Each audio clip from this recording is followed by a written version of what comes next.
बड़गाम में जिला इंतजामिया और हज कमेटी की जानिब से हज तरबियती प्रोग्राम का इनकाद किया गया और इसमें बड़गाम, बीरवा, मागाम और दीगर इलाकों के आज़मीन हज को तरबियत दी गई और इस दौरान उनको सफ़र हज के दौरान अंजाम दिए जाने वाले फ़राइज़ के साथ साथ सफ़र के लिए सामान के हवाले से जानकारी फराहम की गई।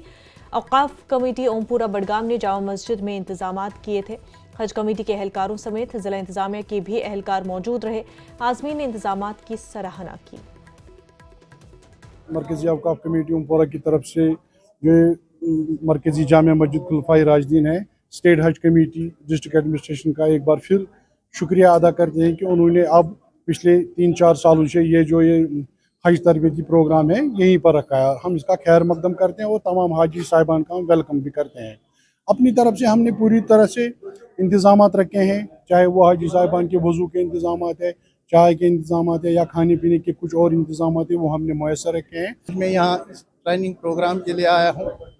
हालांकि मैंने हज के बारे में बहुत कुछ पढ़ा है, लेकिन इस ट्रेनिंग प्रोग्राम से हम तो थ्योरी पढ़ते हैं, यहाँ तो प्रैक्टिकल मिलता है और इस ट्रेनिंग प्रोग्राम से हमें बहुत कुछ फ़ायदा आता है और हम इस ट्रेनिंग प्रोग्राम से बहुत ही वाकफियत मालूम होते हैं। तरबियती प्रोग्राम होता है, इसमें 2-4 प्रोग्राम होते हैं। नंबर 1 है लॉजिस्टिक्स, जिसमें हाजी को ये सिखाया जाता है कि सफ़र किस तरह करना है, जहाज़ में क्या ज़रूरी है और कितना वज़न वगैरह होना चाहिए या बैग का क्या साइज़ होना चाहिए, ये सब जो ये लॉजिस्टिक्स का एक प्रोग्राम होता है उसी में ये कवर होता है।